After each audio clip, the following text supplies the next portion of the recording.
I'm Russ Kaldenberg, and my last job with the federal government was space archaeologist and Native American specialist here on China Lake.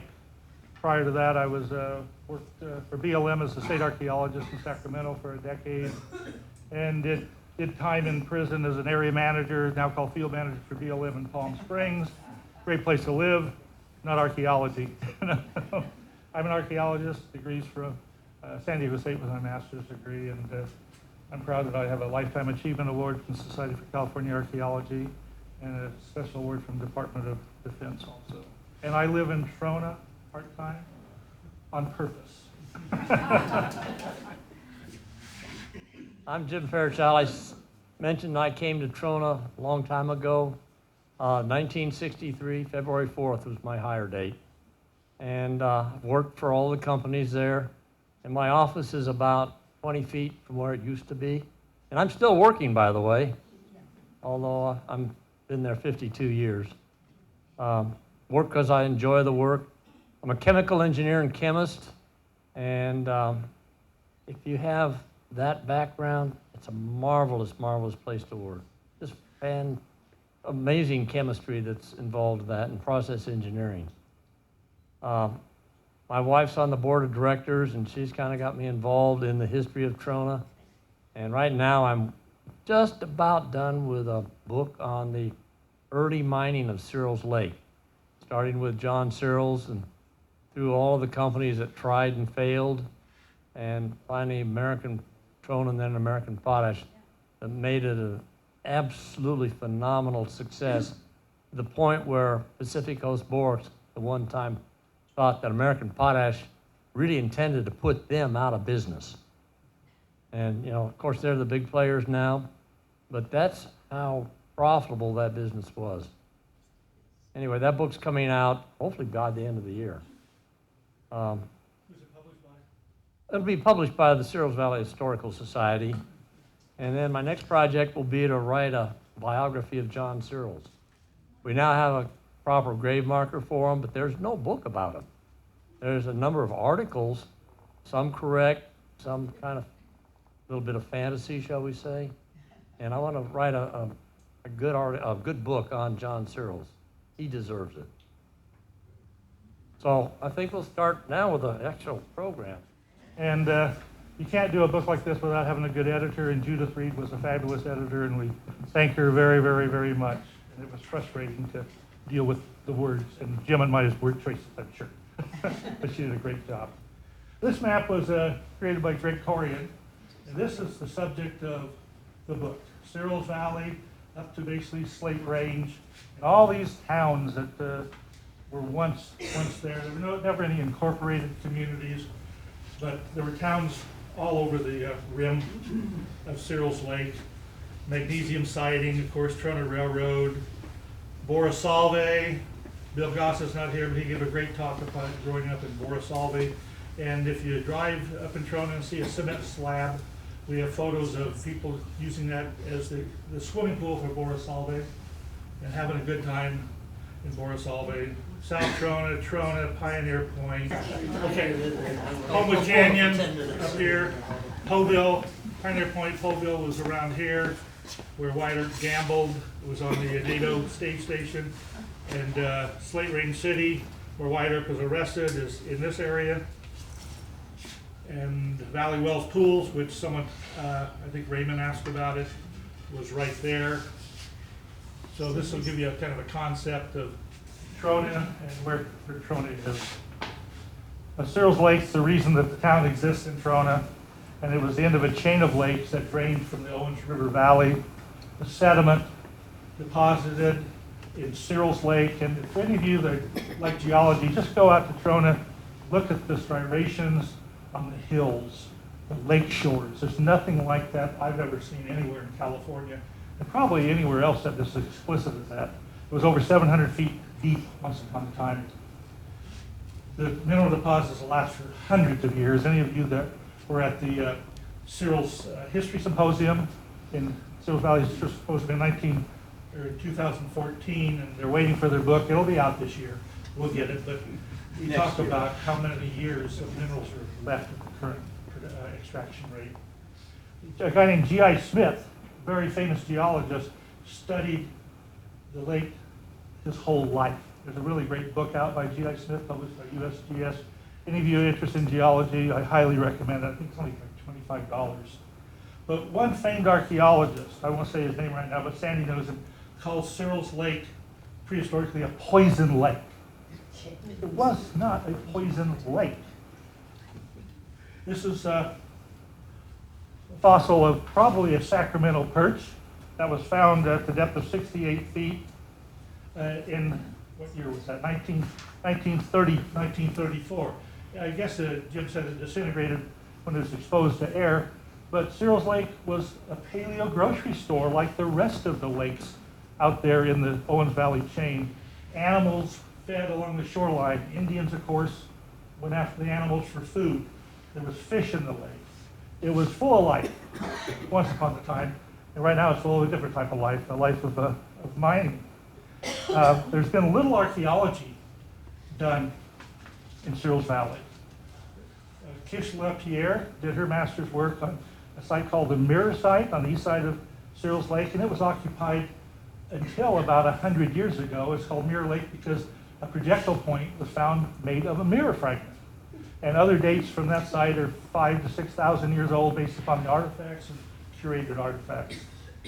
Luz Ramirez did work west side of Searles Lake, and she found dates 10 to 12,000 years all the way to ponding of water 800 years ago, maybe 600 years ago. So there were people that used the lake for its resources as well as its grocery store resources.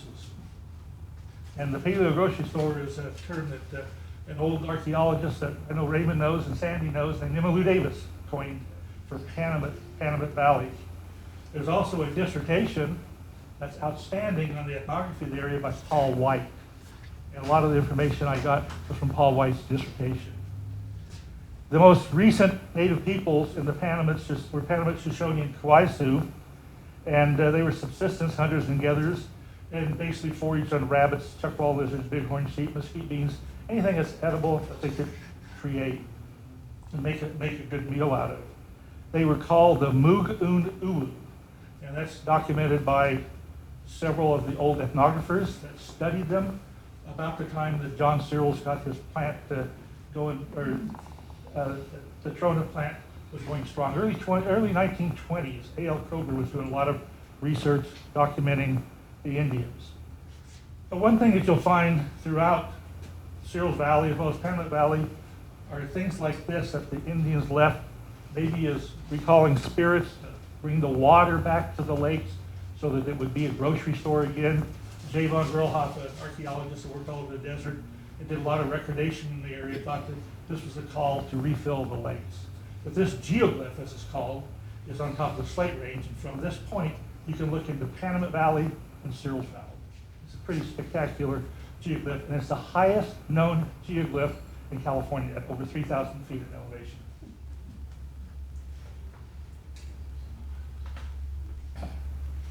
This place, a lot of you probably have hiked to. It's called Indian Joe Springs on the maps. It had an Indian name. It was Ishoa, I-S-H-H-O-E. It's in the Argus Mountains. An Indian by the name was Joe Peterson, who was also called Copper Stain Peterson because of the color and staining of his skin. He raised vegetables. He raised fruits and nuts for the miners in the 1850s and 60s and 70s.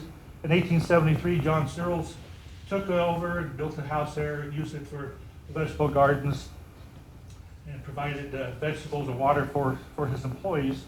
Upon Searles' death, Joe Peterson, his sister Mabel, and his father Old Pete returned and raised produce for miners in the vicinity.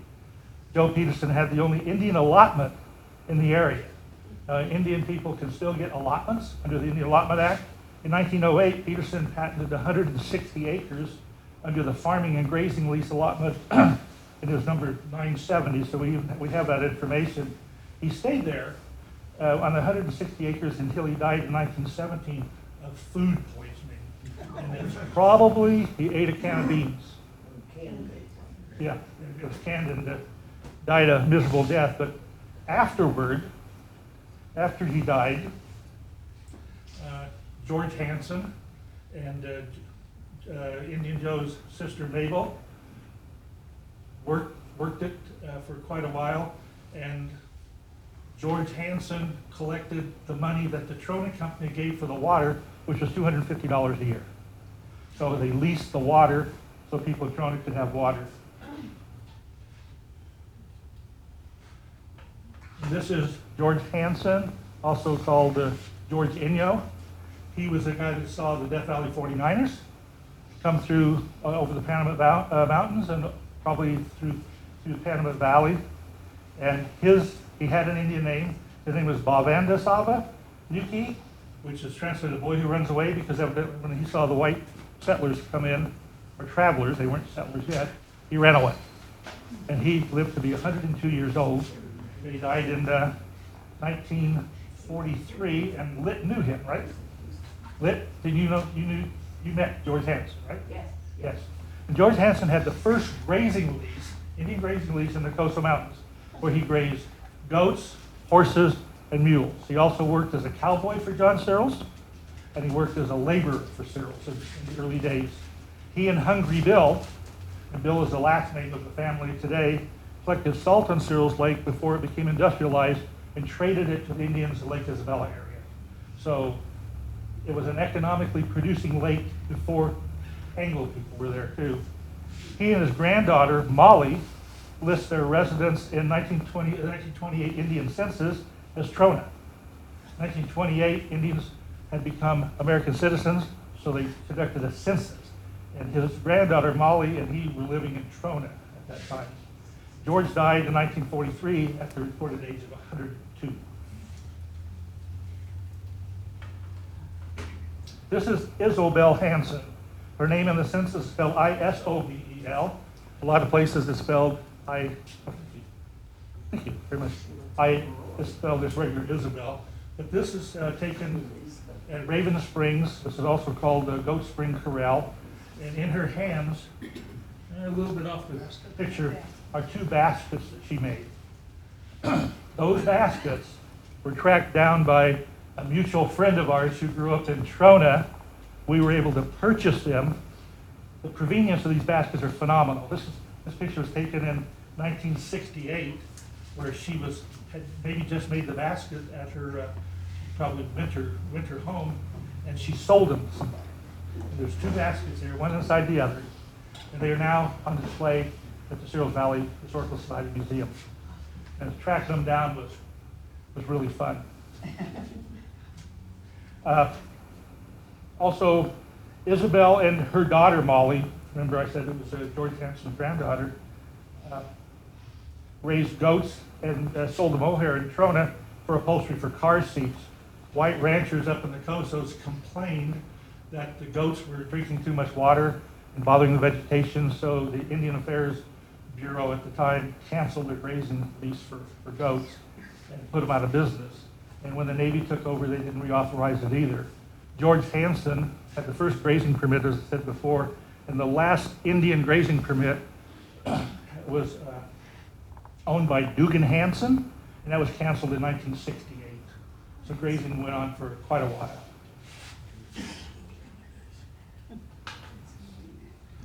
Oops. Let's see. This picture is of Tom Wilson. Tom Wilson lived in Bruce Canyon. Bruce Canyon is just north of Homewood Canyon, and he was obviously a Panamint Shoshone Indian, and he was married to Susie Wilson. These are some of Susie Wilson's baskets, and she was an exquisite basket maker. Like Isabel Hansen, she used designs from nature. Isabel basically used designs from the Panamint Mountains to the north side of the Panamints. This looks like she used lots of different geometric designs.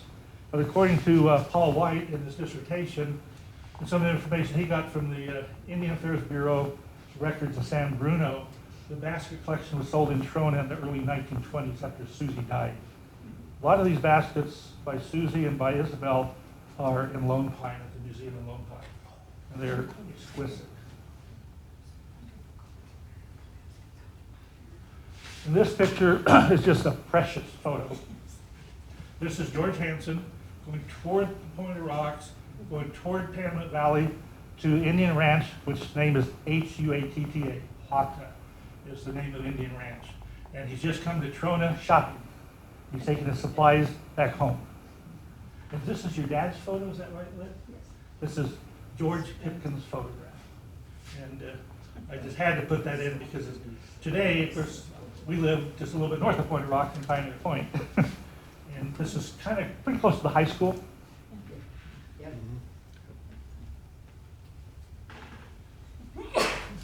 And mining was not just borax in the Searles Valley. Of course, the folks that came early were hard rock miners.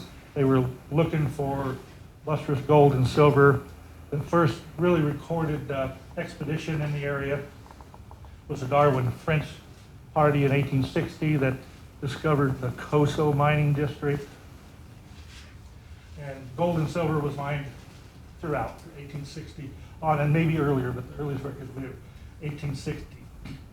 This is the Ruth mine, also called the Graham-Jones mine, started at least by 1899, and there was a lot of minerals produced here. All those piles of cyanide, heap leach, most of those are gone now because BLM cleaned it up a few years ago and got rid of all that. But it had a school, the Ruth Mine School, and barracks, residence for people, a store. It was a little village at the very end of Homewood Canyon. And Homewood Canyon, anybody know what its original name was? Whibbit. Whibbits. And nobody knows why it was changed to Homewood. There's no records that we can find anywhere why it went from Whibbits Canyon, which is the Whibbit family, had mining claims and a ranch there, to Homewood Canyon. Maybe it just sounded better. I don't know, maybe it was a real estate deal. But don't know. But the Dennis Searles shows up in 1860 in Coso in the Darwin French party with a guy named Minard H. Farley. Minard Farley is an interesting character because he wrote the first descriptions of the Coso rock art in 1860. He was everywhere throughout the Mojave Desert for a while, building roads, promoting mining, promoting newspaper articles on how rich it was. In 1868, he tried to get appointed California Surveyor General by the United States Congress. For whatever reason, I've gone back to the archives, I've gotten the records are blank, it just says Congress voted no. He basically disappears after that. And from 1860 to about 68, he was in the newspaper monthly promoting what he was doing. So what happened? I don't know.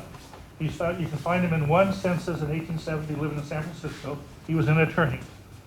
So Sandy and I are really interested in trying to figure out more about him, and I'll keep working on it. But so far, 1868 is pretty much a dead end. Mining was occurred at almost all these mineralized sites until 1942, when the War Production Board Limitation Order L208 stopped gold mining in the United States and silver mining in the United States. Interestingly, it wasn't stopped in any other country that we were allied with, just the United States. Roosevelt and Churchill made some kind of deal that the United States would stop producing gold and silver.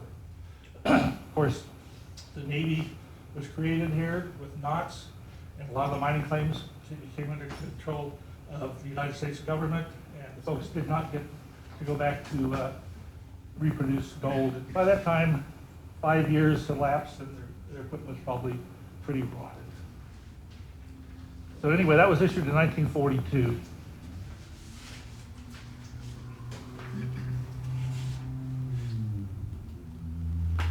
And this, I can't see very well, but I hope you guys can. This is the only known picture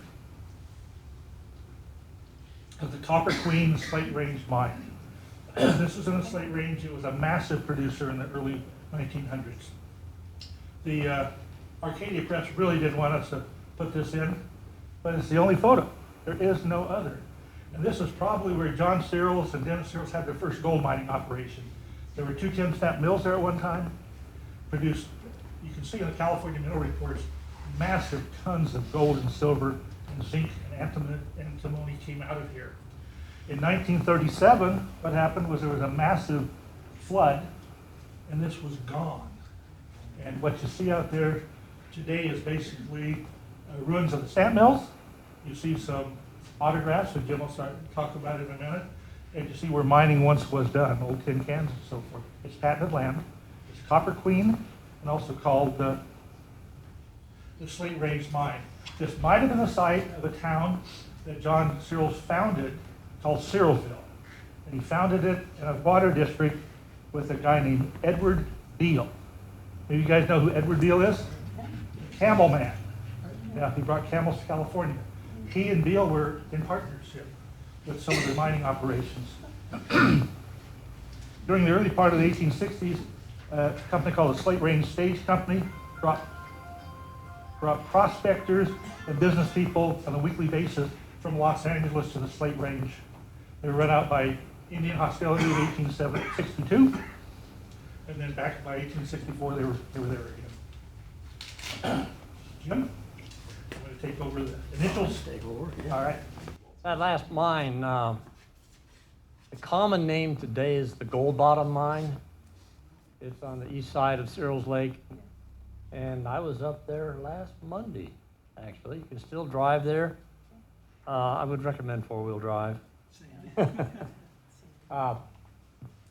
You go up as far as you can drive, and then it becomes a slot canyon. You go up that slot canyon maybe 30 or 40 feet. Got to climb up low waterfalls. When you get up there, on the rock, etched in the rock, still today, are the initials of JWS, John Wemple Searles, WD, that's Willett Dunn, WM, Morrow, man named Norrow, and then the bottom is DS, which is Dennis Searles. That's October 1862. So they had started mining in this area very early. There's no roads in there, of course. The only really water was clear across the valley. Pretty rugged life in those days. But John Searles really is more known for his borax mining operation. Long story about that's getting into that business. But to mine his borax, he had to scrape crust off the surface of the lake. This he did, make it into windrows, and shovel it into wagons, and hauled it into his plant, and he had a stockpile in his plant with maybe 100 tons at any one time. And he took this surface crust and put it into large wooden vats with water, brackish water. They had artesian wells at their mill site. And then he had pipes in the bottom of these vats, and he put steam, and it had holes in the pipe, and he put steam into that pipe and heated the vat to boiling. That dissolved the borax that was in the mud. Then he turned the steam off, and a big tank like that, wooden tank, cooled only slowly. So he had time to let the mud and sand settle out, but it didn't cool off enough to crystallize any borax. So once the mud and sand was out, he would drain that borax-laden brine into other vats, smaller vats, where he let it cool for up to 8 days. And when that happened, borax would crystallize out of the water, and then he drained that water away, and he had his borax product. He could make up to 100 tons of borax in a month. To put that in perspective, today Searles Valley Minerals produces that much borax in about 5 hours. What has become of his mine, it's grown extensively, shall we say.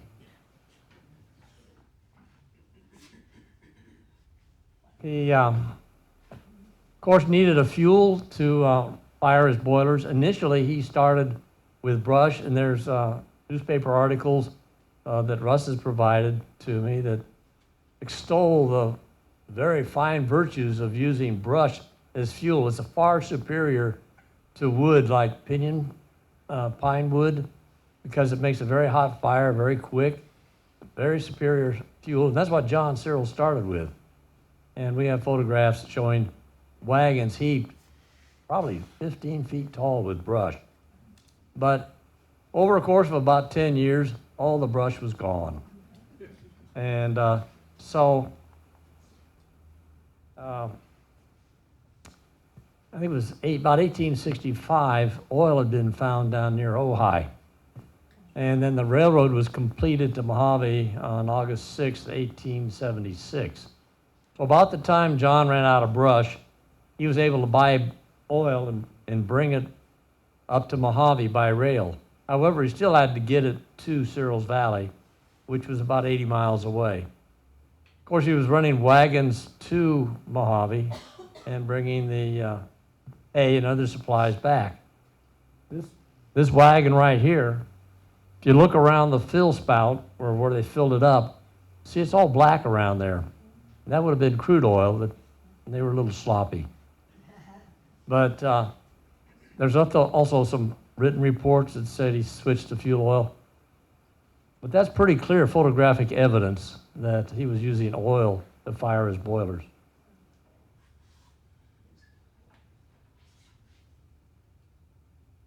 And this is John Searles in the 1880s. His face may look a little askew. That's probably because he had a skirmish with a grizzly bear in 1872 that did a little bit of damage. He was in the hospital 4 months before getting out. And, within a matter of a couple of months after he got out, he got married. So, and then within 6 weeks, he'd registered his Borax claims to Searles Lake. So he had a very exciting half year.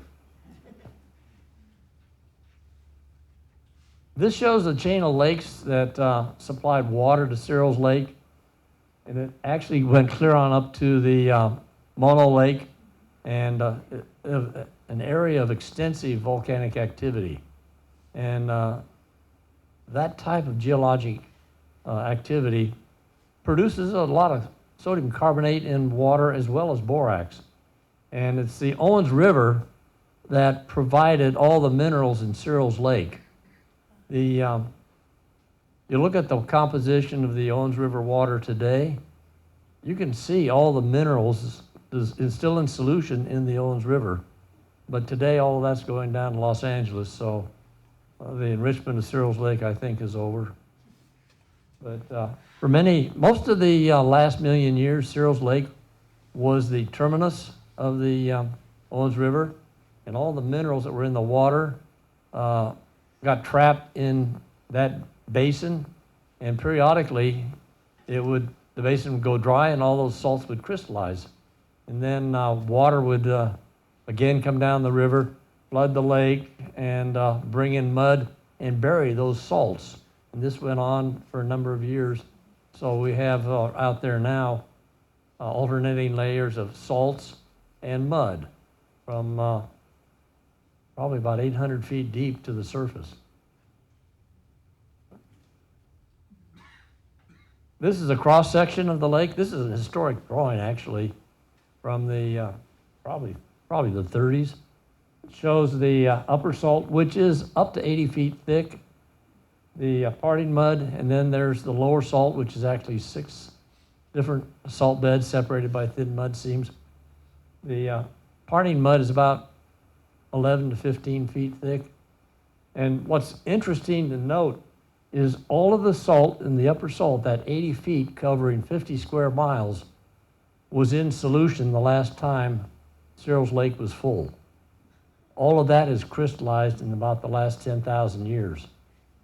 And it's an immense deposit. Russ said it'll last hundreds of years. There's reserves. But if you want to count some of the deeper beds with sodium sulfate, we probably have 3,000 years of sodium sulfate reserves. Not quite as good on salt, as about 1,500 years, I think. Borax is maybe only 200 or 300 years, but I won't see it mined out in my lifetime.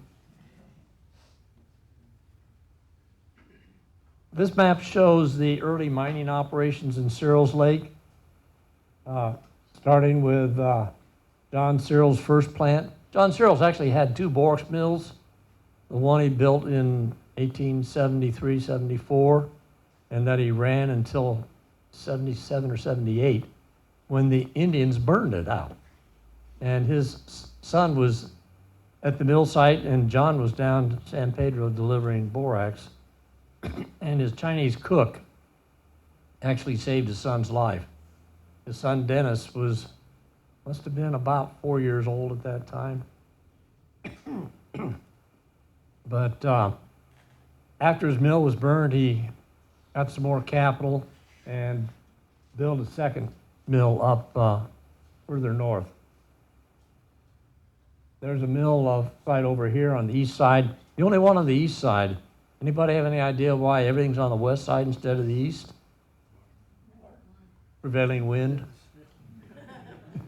Searles Lake has some dust once in a while, and it all blows over to the east side. So we live on the west side. And John Searles was a very practical individual. His first mill site was right on the north lee side of a line of hills that come down to the lakeshore. So he was sheltered from that strong wind. Other operations were the Burnham operation, which purported to use nature's way solar ponds to make products. American Trona, California Trona were up in here. Borosolvay was down there. And so they're all largely clustered on the west side of the lake. One of the early operations was that of a mill designed by a man named John Hornsey. And poor John, he didn't know what he was doing. And I'm being frank. He was going to run brine through this rotating tube and put hot combustion gases through it to evaporate the brine and concentrate it so he could recover potash and borax. Well, yeah, that was going to happen. But the shell always stays wet as it rotates. And of course, as it goes up, then that brine that's there evaporates and dries onto the shell. And this pile underneath is salt that's been dug out of that shell. So it was just the wrong piece of equipment. And that's a story of a lot of the early operations. Either they didn't know the chemistry, or they didn't have the right equipment, or in some cases both. But that's an example of what happens when you don't know what you're doing. The next operation was evaporators built by, or designed by a man named Charles Grimwood, and he used the technology that was employed in the salt industry in those days, which were large steam-operated triple effect evaporators. Grimwood's evaporators could evaporate about, I'm estimating about 5 times as much water per pound of fuel oil than Hornsey. One of Hornsey's big problems is the very poor use of heat. He was maybe 40% if he's lucky. Grimwood was maybe, in essence, because it's multiple effect, maybe 200% efficient. So much more efficient. And it was very large equipment. The evaporator pans were 22 feet in diameter and over 30 feet tall, and the whole structure was over 80 feet tall. Just massive equipment. Of course, if you're going to use steam in your evaporator, you need to make the steam, and they constructed oil-fired boilers. You can see the steam drums. This is during construction. Steam drums, the steam tubes in the walls, and here's the stack being constructed, and that construction worker tipping his soft hat to the cameraman. Not quite the same safety standard as OSHA requires today.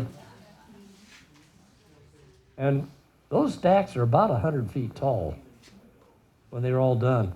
And they all went up the same way from one course to the next, casted up one course after the other. The story is when they tore that one stack down, it was so expensive they said, we're not going to touch the others. And so what we have out there now, they're 100 years old, those stacks, those two tall stacks left. Big stacks, 15 feet in the bottom. This is down at the bottom. You can see just how big it is. They had refrigeration machines. They used refrigeration in their process. And these are 3 of the ammonia compressors for refrigeration. And remember, this is in Searles Valley about 1916, 1917. Very large, complex equipment this far out in the middle of the desert. Part of the Grimwood process, they make this hot concentrated brine, then run it into cooling vats where it would cool and crystallize potash. Their product they were after was potash during the First World War, and they needed potash for fertilizer. And they got the potash out, but it had about 20% borax in it. Uh-oh, yes, that's right. It was really almost more of a plant killer than a nutrient. The story I heard when I first started to work out there in Searles Valley was that during the First World War, potato farmers in Maine bought potash from Searles Lake, and it killed all the crops. And at one time, I've read where all of the southern states in the U.S. had legislation pending to ban the importation of potash from Searles Lake into their state. But, of course, that's a problem. They worked on it and figured out how to make very high quality potash. But initially it was, kind of marginal. Another potash plant, early one, this was that of Borosolvay. Borosolvay was a company assembled by Pacific Coast Borax and Solvay Process Company out in New York. And they were only allowed to produce potash. Pacific Coast Borax didn't want any borax produced here because they were afraid that if they were able to successfully produce borax, American Trona just up the road would learn of it, figure out how to do it, then make so much borax they'd put them out of business. So they prohibited Borosolvay from producing any borax. And when the price of potash dropped 90% after the end of the war, they shut down permanently on February 1st, 1921. This is the Westend plant, probably around 1919, shortly after Borax Smith obtained leases to Searles Lake, and he tried to produce borax. Appears to me like it was by spraying brine in the wintertime to crystallize borax. But this was not a successful operation. In fact, Westend did not produce borax until 1925. Another operation early was that of George Burnham. He believed in nature's way, and he was going to use solar evaporation, heating and cooling from the heat from the sun, and rapid transfer of brines. We're going to jockey this around. He's got 31 patents on how to do it, to make pure products from Searles Lake brine with not much more than pumps and crystallizers. And this shows some of the solar ponds that he built out on the lake.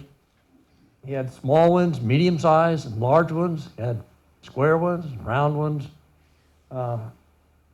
He eventually did make about 3,000 tons of borax, a little over 3,000. But he started his business in about 1929, and towards the end of the 1929, the business climate was not very good, shall we say, and was not good for a number of years.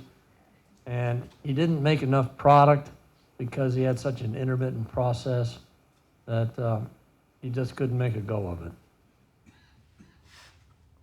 Some of those ponds are still out there, and we're actually running ponds we call the Burnham ponds today, making salt. Pure salt, nature's way. Back during the Second World War, American Potash obtained leases at the south end of the lake. It's because it was an area with rich potash brine, and the U.S. needed potash for crop fertilizers to help grow food so they could fight the war more effectively. But it was covered with up to 20 feet of soft mud. Again, when I first got here, I heard stories about when they were trying to develop that area. They were down there at the south end of the lake with a bulldozer, and it got stuck in the mud late in the day, and they didn't have time to get it out that evening, so they said, well, we'll come back and get it the next morning. When they came back, there was about that much of the exhaust stack sticking up. The mud is soft. So to get around, what they did is they, I guess, walked it with a explosive and put in a line of explosives and set them off all at once. That's what the explosion looked like. And what they created was a canal where they blew the muds out. And they filled it full of water, and they floated a boat on Searles Lake with their drill rig down to a drill site. A very inventive way to get around out on the lake when you can't build a road. The next chapter in the book talks about transportation in Searles Valley. This is a picture of team number 1 of John Searles taken in Poison Canyon. It's about a 1/10 of a mile into the canyon from the west end. People in Searles Valley were looking for this site for years and couldn't find it. And finally, my wife and I went out one day, and unconventional thinking, well, so let's try the other end and see what it looks like.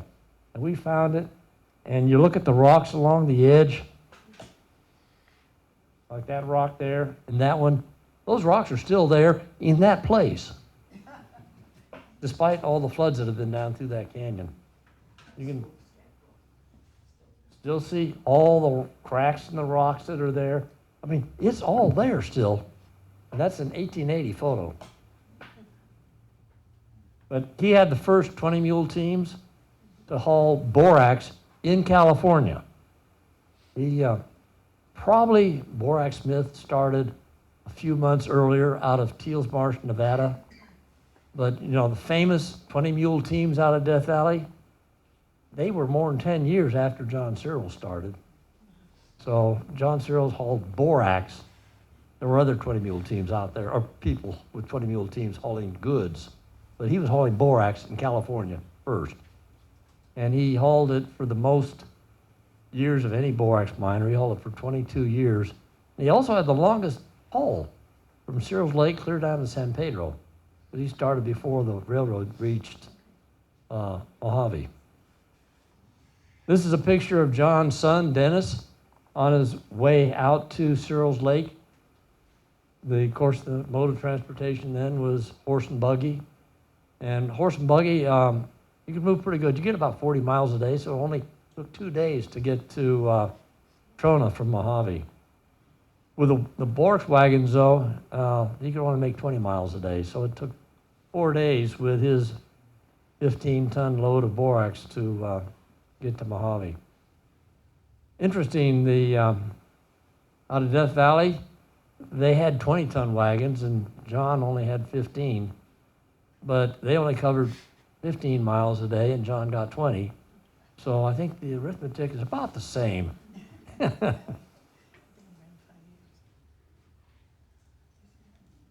This is a photograph taken out at a place called the Tanks. This is also similar to what Poeville, where Wyatt Earp apparently played cards. And this was a stage stop on the stage route from Randsburg to Skidoo in 1906. And that was about the first stage stop. They had water, they had fresh horses there and corrals, and so they were coming through here in those good old days. This is a photograph in Poison Canyon, and this is almost where that earlier picture of John Searles' borax wagons was taken. It's just a rocky bottom. You can see this photo was probably 1910, 1911, in that time frame. Certainly before the railroad. You can see an early truck, or several trucks. This is an interesting vehicle. That's a Renard tractor train. And you look at the wagon, it's got 3 wheels on each side, and 2 of them are just rolling wheels. The third one is a driven wheel. They had a drivetrain, drive shaft going from the motor back to the center wheel on each of the cars that were behind it. It was a genuine mechanical contraption. And it didn't go as fast as advertised and broke down far more frequently, but he actually bought 2 of them. This was bought by Clinton Dolbear in probably 1909. During the construction of the Trona plant, you have to move materials around, and they would get inventive. And this is moving probably a water tank, and they loaded it on top of something convenient. And one thing I'm certain of is that tank's empty. The one, I don't know how they get it up there if it was full. And 2, you look at the tires when you get to see the whole picture, and the back tires aren't all flat. So it had to have been empty.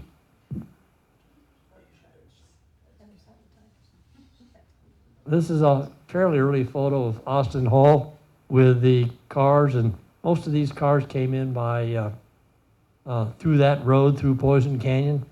Road into Trona wasn't paved until the middle 30s. Up until then, it was either a rough ride into Trona, or you came in by rail. The Trona Railway was started up in 1914, spring of 1914, and they started with 2 locomotives. This is good old number 1. They were imagining to get the second one was number 2. They were Baldwin 280s, and they weighed 208,000 pounds. That was a 200 PSIG boiler, and it was oil fired. And they used this to construct the plant, and then eventually to haul product out to markets. It's got the 3 elephant logo on it. Yeah, 3 elephant, that's the Trona Railway.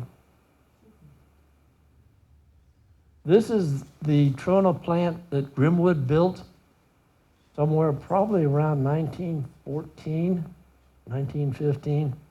It was an immense construction project, probably $8 to $10 million.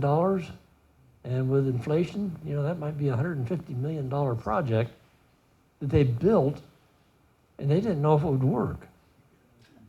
I mean, it was a huge gamble. In the front, you can see a small narrow gauge railroad that was called the Mexican Central, and actually it was probably used initially in underground mining, because you see small cars and a small locomotive. That was gasoline-driven locomotive. Westend had their own narrow gauge railroad, and it was a steamer. It was a little steam boiler on it, and I've been told this locomotive eventually ended up down at Knott's Berry Farm, and I don't know, it may still be there. If not, I'd like to get it back to Trona, where it belongs. Borosolvay also had a narrow gauge railroad to go out and construct their well field out on the lake. Almost had to have something like that to get around the lake, because the mud is really very soft until you get way out on the salt body, and then you can drive around anywhere. The interesting part of Trona's history is the monorail, the Magnesium monorail. I think it was a florist down in Los Angeles acquired rights to a magnesium sulfate, Epsom salt deposit, at the south end of Death Valley. And one of the challenges was to get the product to market. And they looked around and decided monorail would be a good way to get it up over the narrow canyons over the Slate Range from the Trona Railway. So they got all wrapped up in building the monorail. I mean, quite an engineering feat. But one thing they failed to do was the geology on their deposit. And they got it all built and started mining and ran out of ore. So, you know, you gotta, if you ever want to develop a mine, the first thing you need to do is the geology, see what you got. In Searles Lake, we got a lot. Up until the mid-1930s, the most comfortable way to come to Trona from Los Angeles was by railroad, Pullman car. It was a mere 12-hour ride from Los Angeles into Trona. You start in Los Angeles, and you could come clear out to Mojave, at which point you'd have to transfer to the Owens branch of Southern Pacific to take you up to Searles Station. Then you wait for the Trona Railroad to take you on into Trona. So I think a fair amount of that time was spent waiting in train stations. And there was this train station at both Searles Station and at Trona. When the company stopped passenger service, at the time the railroad was bringing the kids from Westend, Burnham, and Borosolvay to Trona to go to school. When they went out of the passenger service, the company bought a motorized car to transport the kids to school. You can see the kids standing around the car. The luxury way to get to Trona, if you were in a hurry especially, was by the Trona stage. It was a company started by Jim Proper back to when Borosolvay was trying to get employees to come out to Trona to work at their plant. So he started the Trona stage, but once he started coming to Borosolvay, he realized that really American Trona was a much bigger operation. He had to start servicing them too.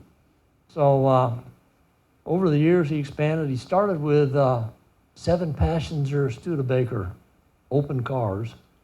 And then eventually he got these Pierce Arrows, Trona Clipper and the Miss Trona. And then during the Second World War, he actually it was 1943, he was able to purchase 3 buses at the height of the war, and he had to pull a lot of strings, but the company had to have people to run their plant, and over 10% of the people in Searles Valley had enlisted in the military. The men they needed to run the plant just weren't available. So they had to keep bringing people in to run the plant, so they were able to get buses to bring the workers in. The Trona had this was an amazing story to me when I discovered it. And I discovered this as a result of writing this book. It's the war effort that went on in Trona during the war. And we go into it in the book. It's amazing. They had war bond drives, and by 1943, I think it was, at American Potash, over 96% of the employees had signed up to spend at least 10% of their paycheck buying war bonds. And I think it was all 8 departments had at least 94% participation. So it was, everybody in Trona was behind the war. Part of the hoopla was bondometer, that they kept track of where they were.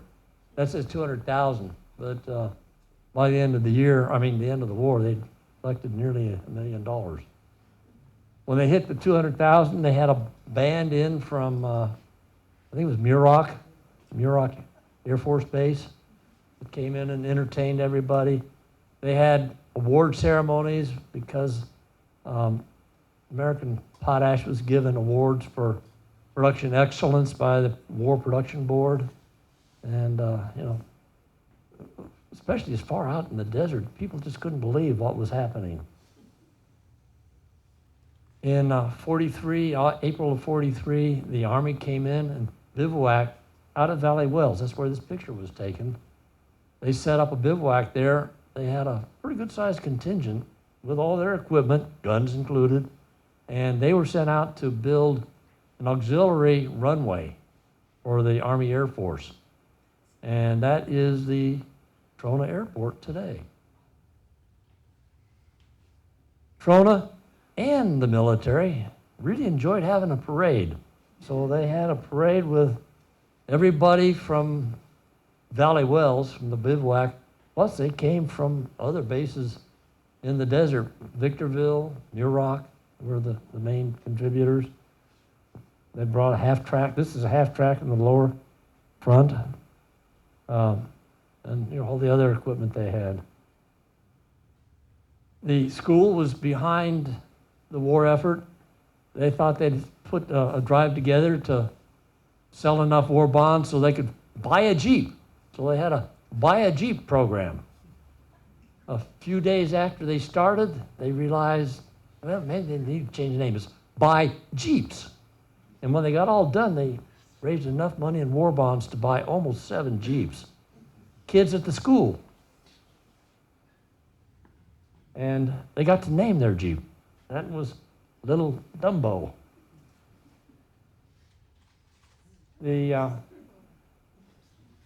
I've been told that to be able to name this is a Liberty ship. To be able to name a Liberty ship, I've been told you had to raise a total of $2 million in war bonds. They built about 2,700 of these. And this is one reason Germany and Japan lost the war. We just flat out produced them. I was told just this last weekend that they built Liberty ships for one crossing. If they got sunk after one crossing, they'd already served their purpose. The amazing thing, this ship took from laying the keel to launch, they were doing that in 26 days. You can believe that. 26 days to build a whole ship. What they did was all around the country, they made bits and pieces, and they shipped them all into the shipyard. It was just in a Ford assembly line, except building ships. Kind of a proud moment, the John W. Searles. Let's go to the history of the Trona now. This shows the first post office in Trona. Russ says it was founded on March 27th, 1914. And that's kind of what set the name of the town as Trona, the post office. Stuck ever since. The company owned a mercantile that supplied supplies to the people building the plant, and also the local miners came in there. The first school in Trona was this building. It was a one-room building, had one teacher, and I think grades 1 through 8. And they used that for about 2 years till they got another building from the company. Actually, I think they built that building. And again, grades 1 through 8, but a bigger school. There's more about it in the book. Houses in Trona, some of the early ones, you'll notice have these 8 to 10 foot wide porches. That's because in those days there was no cooling. And they were looking for some shade to shade the walls so they wouldn't be so hot. So they had these very wide porches. A lot of people have since filled in the porches to make more house. During the 1929 expansion, they called it, it went from 1929 to about 1935. The Trona plant expanded right in the middle of the Depression. They expanded their production. And although I guess they did slow down construction, it never stopped entirely. They kept building the expansion for the Trona plant. And the plant operators had the privilege of living in barracks in a solid wall building. The construction workers got to live in Tent City. Can you imagine living in a tent in July? The good news is they cool off real quick after night. at night. But you wouldn't want to be inside there in the daytime. To feed the employees, the company had both a coffee shop, and they had a mess hall. And because they had a lot of employees to feed, the mess hall, that was the mess hall. I think I counted 680 chairs in there. They could feed 680 people at a time. It was, family style meals. They brought out bowls of food and put them on the table. This picture, you see tablecloths. I think that was a setup for the picture. Most of the time, they didn't have cloth tablecloths, but they did have porcelain dinnerware and stainless utensils. Both of these burned down in, 1954, something like that. This is Valley Wells. Somebody asked, do you have any pictures of Valley Wells? This is a neat picture with all these old cars down there and the slide out in the middle of the pool. And of course, everybody around. Of course, it was hot. And the only place to get cool was Valley Wells. People would get off shift, at 4 in the afternoon. And they couldn't wait to get out to Valley Wells to take a dip and cool off. They'd have dinner out there and not go home until after the sun went down. There is another picture of Valley Wells in the book. This is the rec hall. This was the entertainment capital of Trona. And there were a number of dances held there during the war. The Army would send up a band and everybody would have a good time. This is the Trona Hospital. This predates the hospital in Ridgecrest by probably 20 years. And both of our kids were born there. And a lot of the older folks, I think even Kim Taylor, who organized the monument effort, was born there. There wasn't any competition in Ridgecrest until Drummond set up his hospital during the war. We still have one motel in Trona, the Pioneer Point Motel, and they don't have fly-in service anymore. You have to drive in, but it's still in business. But it's probably not up to today's motel standards.